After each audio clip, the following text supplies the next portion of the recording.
Uh,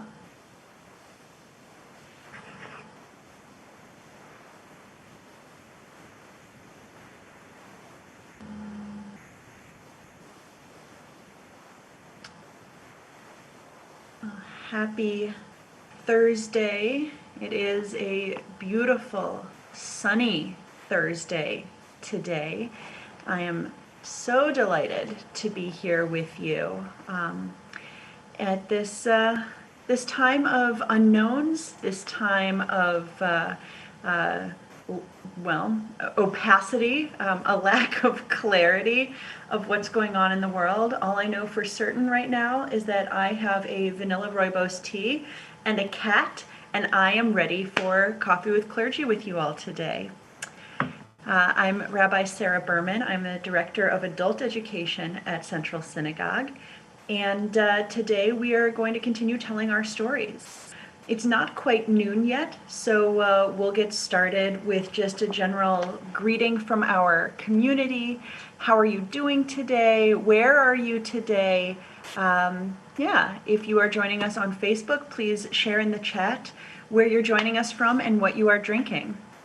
Again, I'm Sarah, Rabbi Sarah Berman, and I am drinking vanilla rooibos tea. It seems like the right choice on a day that is sunny. I don't need the extra caffeine to keep myself awake because the sunshine is doing that heavy lifting for me today. So I am delighted to be here with you, and I'm very curious what you are drinking right now. I'm going to pull up our live stream and see what folks are saying. See what. To keep myself awake. Oh, yeah, I still need to mute that. Heavy lift. Great. All right. Folks are regulars joining us from New York and from Minneapolis, from Pennsylvania. Welcome, friends. Good morning. Barely morning. So I am very curious what you are drinking. You're very good about sharing where you are joining us from. Port St. Lucie, Florida, where Jerry is awaiting a possible hurricane. That is terrifying. I hope you are staying safe. You, your friends, your neighbors, your community, everybody is hunkering down, evacuating if need be, and just staying safe. I'll be thinking of all of you. We have Dina drinking peach green tea, also with her cat, a delightful choice today. Jack in Scottsdale, where it's a little bit earlier in the day. I wonder if you're still on a first caffeinated beverage of the day. Susan's drinking coffee, as is Hannah. Joanne is drinking water. That's what I'll be drinking the rest of the day after I finish my wonderful hot tea. Coffee iced down in Boynton Beach. Cold Cafe in Las Vegas. I don't know what Cold Cafe is, but I'm sure it's delicious. Oh, Ken is on his third pot of coffee, not cup of coffee, but pot of coffee in Westlake Village, California. So it's barely 9 o'clock. That makes a lot of sense. Laura drinking English afternoon tea, not to be confused with English breakfast tea. Ron joining from Milwaukee, close to where I'm originally from. And Jennifer is drinking, water with noon hydration and electrolytes. What a great healthy choice you're making over in sunny Brooklyn. Neil is drinking bourbon, and I wonder a little bit if that is seasonal. I wonder if that is based on time of day, wherever Neil is. I also wonder what kind of bourbon Neil is drinking. Lots of coffee, lots of decaf tea, lots of Cincinnati water. Wonderful. I've drunk that in my life. So many coffee drinkers. Well, it feels appropriate to welcome all of these coffee drinkers to our Coffee with Clergy today. So today, I am Rabbi Sarah Berman, Director of Adult Education at Central Synagogue, and I am joining you to continue my Coffee with Clergy series, which I think of as telling our stories. An opportunity for us to tell each other a little bit more about ourselves so that we can get to know each other and become a stronger community together as we learn more and more about one another. And today's Coffee with Clergy, Telling Our Stories, is going to be focused on art. So I am putting into the chat box on our Facebook live chat, and if that's where you are, I hope that you will follow this link, a link to a Google form that asks you to share a story, a very brief story, 1 or 2 sentences only, about a work of art that you own, and to add a picture of it. I think you know how much I love interacting with everybody who is part of our community during these conversations. Excuse me. And this conversation would not be complete without your input. So I would love to start hearing stories about what work of art you own that is deeply meaningful to you and what it tells us about you, how we can get to know you better through that work of art. I have a couple of works of art that I will be sharing from members of the community who've already shared their submissions. And I want to thank so very much the members of my Object Stories class who have shared their stories of works of art or other objects they own. And for those who have shared works of art, I will be sharing some of your images and stories. For those who shared other objects, I may not be sharing those today. Today we're really focused on artworks and works of decorative art, maybe not personal clothing in this particular episode of Coffee with Clergy. So I hope that those of you who are able to participate and share your stories through this link will do so. I am going to share my screen and share some of these stories with you all right now. Let's see, sharing my screen. Perfect. So the first story that I'm going to share with you is from Carol Olmsted, a member of our community and our congregation, who shared 2 silver Kiddush cups from her father. One that he used in his bar mitzvah when he was 13, and one which he used in his second bar mitzvah when he was, I believe, 81. These are incredible objects. They are silver, traditional Kiddush cups, and they are engraved with designs, with geometric and floral and vegetal designs, so that you feel like you are holding a bit of nature in your hand as you bless the sweet wine or grape juice in a Kiddush, in a blessing over the wine or grape juice, in this beautiful coming of age ceremony. Now, Carol is somebody who's looking forward to having an adult bat mitzvah at some point, and is hoping to add a 3rd cup to this collection. I also want to share with you a painting. This may actually be my favorite of the images and stories that were shared with me by the members of my Object Stories class. Dorothy Beer, who is a congregant, a learner, someone who's deeply engaged in our Central community, loves this painting that was done by her son Paul when he was in 2nd grade. But it was selected for an exhibition of children's art at the Metropolitan Museum of Art in 1977.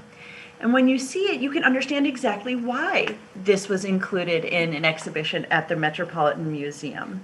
It is an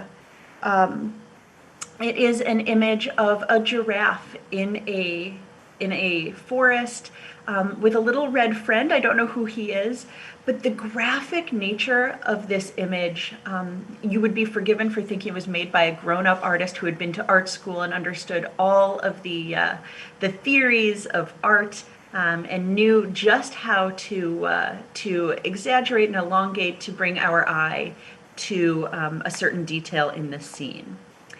It is such a cool image, Dorothy, and I thank you so much for sharing it.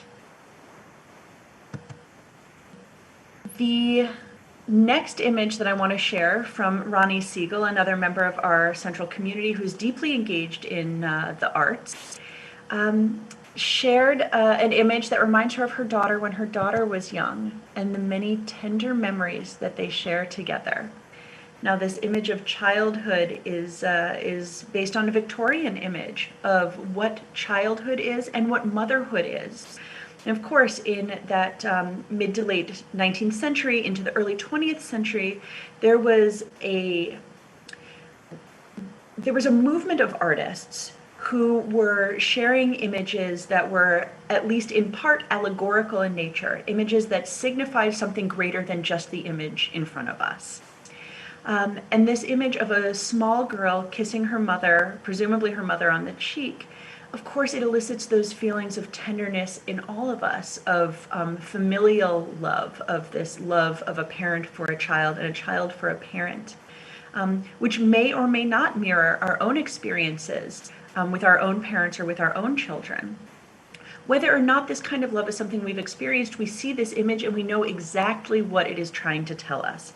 It's trying to share with us this sense of love, this sense of innocence on the part of the child, and the white dress helps signify that. And the wall actually, or the barrier between the railing between the mother and the daughter in this image suggests something that is worth overcoming. That as individuals, it is worth overcoming any differences between us in order to engage in this kind of a love, which is a possibility and is available to some of us in our relationships with parents or children, and isn't available to others. So Ronnie, thank you so much for sharing this. The individual, wonderful. I'll share one more of the submitted answers before reposting our link in the chat box on Facebook. Alice Herman, another one of our great adult learners, a member of our Central community, shares a snow painting by Leila Pissarro, which feels full of emotion to her. Leila grew up in a French village at the home of her grandfather, who was the youngest son of Camille Pissarro, an impressionist and post-impressionist painter, Jewish artist, French artist. And Alice enjoys also the fact that Leila is a part of, with her husband, a part of London's Jewish community. So here is that impressionistic style painting by Leila Pissarro, channeling a bit of her great-grandfather's style in a more modern execution. But we see the snow and tracks in snow, we see vegetation off to the side, and we see a tree growing just off to the center, almost framed by the houses behind. Of course, this is an image that evokes so much. It evokes a sense of time in the year. It evokes a sense of space. It evokes a sense of geography. It puts us right in the middle of this French or British country scene. I'm going to stop sharing my screen for a moment to ask those on our Facebook feed who are able to post their comments if any of these works of art have brought up memories or associations for you. We have lots of comments from the Facebook feed of things that people love, that images and artworks that they love, whether made by themselves or by others. I would love to know if the giraffe, or the image of parenthood, or this image of a country scene, or even the kiddish cups, which are fine art but decorative art, as we would call it. I wonder if those bring up any associations for you, if those remind you of stories in your life, of places you've visited, or of artworks that you yourself might own. I'm going to pause in the speaking to see if there's any responses, and also to take a sip of my delicious tea, which I've been holding but haven't been drinking.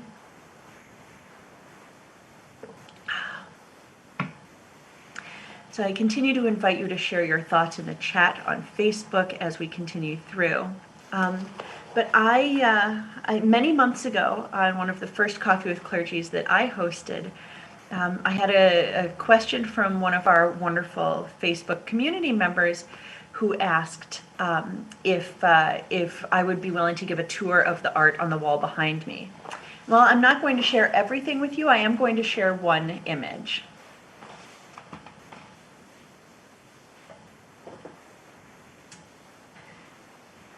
I want to share this work of art, it is a work of mystical art that I acquired in the city of Sfat, in move it over here, the city of Sfat, Safed, in the northern region of Israel.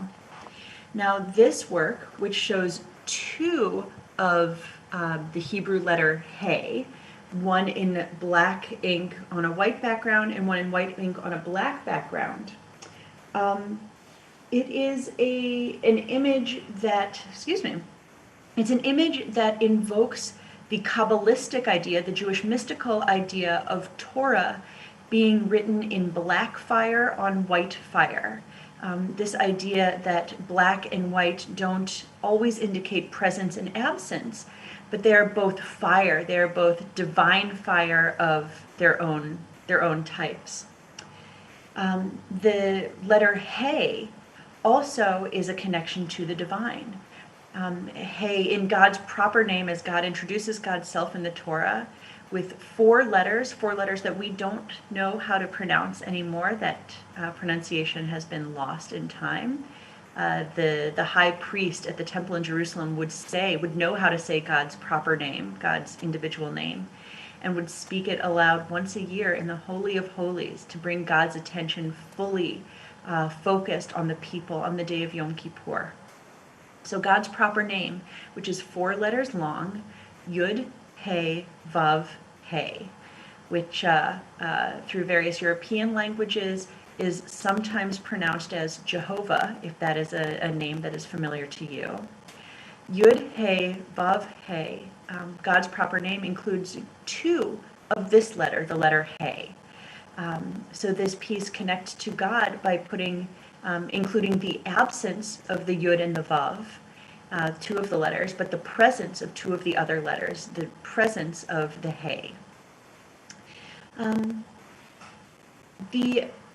The letters are arranged top to bottom, which is a reminder of a grounding, the grounding capabilities of love, love from God, love of God, and love of other humans and this world that we live in on the bottom. So the white He on the black background grounds us in love. While the He at the top, the black on the white background, it soars. It is that aspirational He that brings us into the heavens, into the seat of the heavenly beings and God's self. So this is a work of art that reminds me of the time that I spent living in Israel. It reminds me of the trip to Sfat where I received this as a gift from my parents, traveling with my parents. It's something that's been with me ever since that time and hanging with me in my various apartments here in New York. So it is a wonderful object, it's a wonderful work of art, and for me it's a wonderful story that reminds me of a special time and place and people. Sorry, Floofy, you don't get to sit on my lap right now. So coming back to the comments on our Facebook feed, I would love to share some of the thoughts that our commenters are sharing. Carol joined late and missed my sharing of her Kiddush cups, but her Kiddush cups also, Carol's Kiddush cups reminded Laura of the Kiddush cups, or reminded her of her grandfather and his love of Judaism that makes her and the rest of his family better Jews. Dorothy is reminded of her grandfather's Kiddush cup as well. And Laura has also promised Carol to come to her bat mitzvah when that happens. All right, well, we now have a cat joining us. Not a work of art, more an agent of chaos, but I guess works of art can be agents of chaos as well. Jennifer loved, on the double He image, the minimalist approach, the black fire and the white fire. Phyllis loves also the Kiddush cups and has a family collection of Kiddush cups. I've scrolled too far. It has including tiny ones without a stem and with houses etched on them. How cool that is. And Phyllis is noticing that her Kiddush cups without stems are also used as vodka cups or schnapps cups.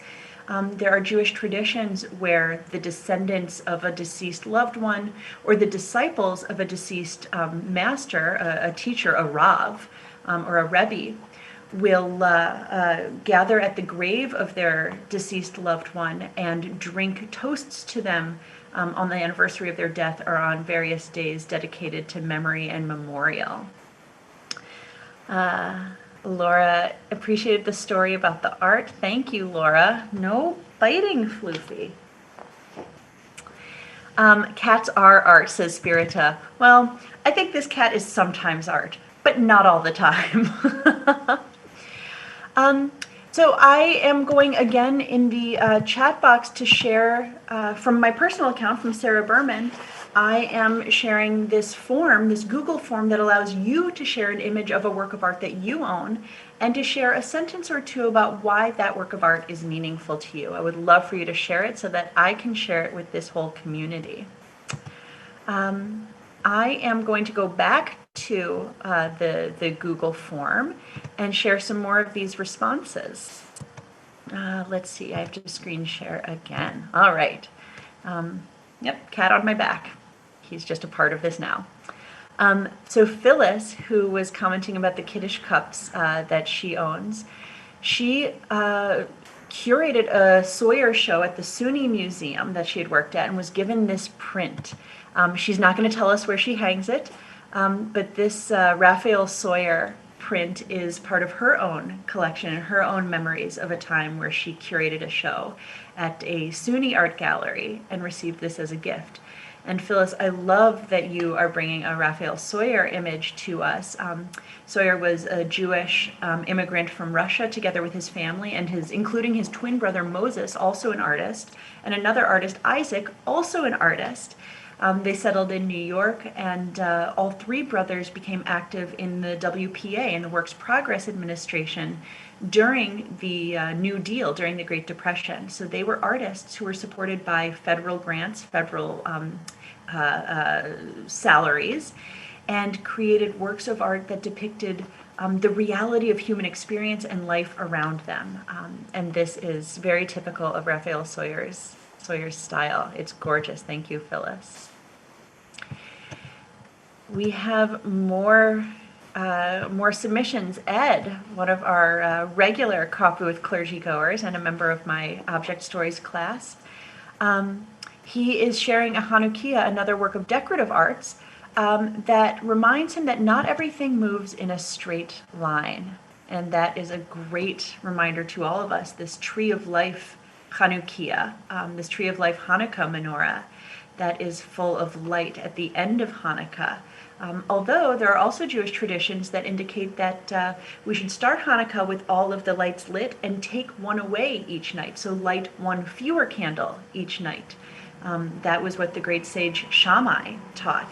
But we all, almost all of us today, follow the tradition of Rabbi Hillel, Shammai's great peer and rival as well. And Hillel suggested that you light an additional candle each night. And that, I think, is what Ed has shown us here.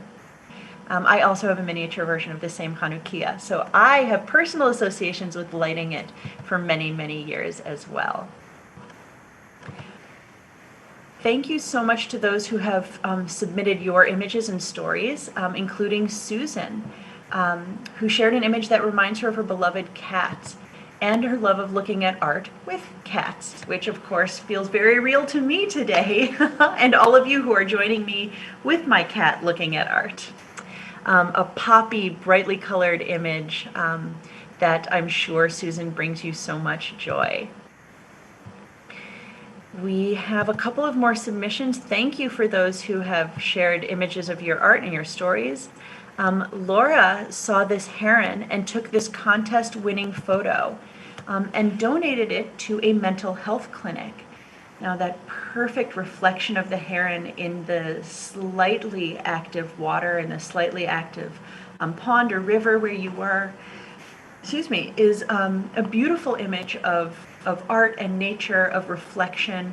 It's a very calming image. It's a very centering image. The weight of the image is right at the center of the image. So in terms of the composition, it is a very grounding image, even though there's no ground. There is water that may shift our perspective running through the entire frame. So thank you, Laura, for sharing that. We have from Ken a photo from his trip to the beaches of Normandy in France, where he found the grave of his father's cousin, who actually died during the invasion of Normandy. Photography had long been considered something of a lesser art. After it was seen as, the height of technology and newness in the 19th century, it soon became associated with documentary, of simply documenting events or people. But really from the 70s onward, there was a push among photographers to have their art form seen as an art form and not just as journalism. And Ken, what you're sharing with us is obviously a work of art. It's not just a document of time and place, though it does bring us into this time and this place. But it also so beautifully captures a mood, captures an ambiance, captures what you were feeling that day, not just what you were seeing that day. And thank you for sharing it. I have one more submission. I'll then refresh and see if anybody else has shared their images or their stories of art, from Laura, who painted this work and named it Corvid in the Time of COVID. Laura loves birds. She loves bird song, and is also herself an artist who works in various media. But I know that she works on paintings in her home, in the studio she has for herself in her home. So this is Laura signing with her artist alter ego name, L Birdsong, of a corvid in the time of COVID. Its feathers reflecting the light. And Laura, if I may read into it, the fact that this bird is sitting so still, it's as if it's poised, ready for the next thing, ready to take flight, ready for whatever comes next, as I think so many of us resonate with. We are all poised, still, but ready for whatever comes next. And today it's whatever comes next in terms of our political landscape, in terms of who we are as a nation moving forward, as well as who we are in this time of COVID, in this time of pause, as we just wait, as we wait together for whatever comes next. I am so appreciative of all of these images that you have shared, of all of these works of art that you have shared with us. I, of course, come to the rabbinate after a career working in the arts, working at a museum on the West Coast for over a decade, and before that in internships in a museum on the East Coast. So art for me has always been tied to memories and place, and to the story of who I am and how I became who I am today. And I think that these images, these objects that you've shared today, really do bring us into your experience of specific times and places.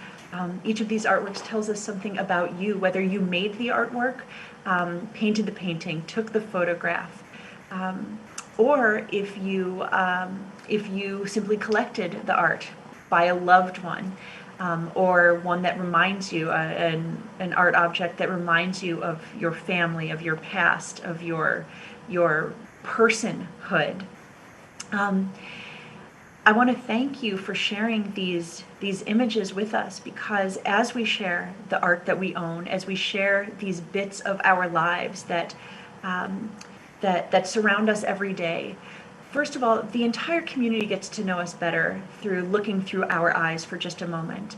But also, I might suggest that when we are asked to choose one work of art we own, as opposed to seeing it as seeing our homes as the Germans or the Austrians at the turn of the 20th century would have called Gesamtkunstwerk, an overall artistic work, that collection of art that you have that exists as a single entity, as a single wall that you look at, or as the living room you walk into, the bedroom you walk into. Instead of just seeing the forest as it were, to ask you to look at the individual trees, to look at the individual artworks, and to pick out one, and to pick out one story to share. I love that that it invites us each to look at our own lives and our own aesthetics and our own experiences in a new way or in a refreshed way. So as we share of ourselves with each other, we're also sharing of ourselves with ourselves. And it might bring us back to a special time or a special place or a special person, as I know so many of these objects have. So speaking of coming back to special times and special places and special people, there are in fact two more of these that I would love to share with you all. I'm going to go back to sharing my screen. So the final two images that I'm going to share in our final moments together. Arden, another regular Coffee with Clergy goer and another participant in my class, has shared her talit, which feels to her like a work of art. It's purple, which is her favorite color, and reminds her of her journey in Judaism, a journey that, for so many of us, is continuing and unfolding. And the last image I'm going to share was submitted by my dad, who has shared a print by Stanley William Hayter, a British printmaker and artist. It's a print from 1943. The creativity of the image, the unsurpassed skill of the artist. He was the one who taught printmaking to Chagall, Marc Chagall, and to Pablo Picasso, to Willem de Kooning, to Mark Rothko, and to so many others. This master printmaker, he moved his family from Europe, from Paris, to New York for a refuge from the Nazis and from the Vichy government in France.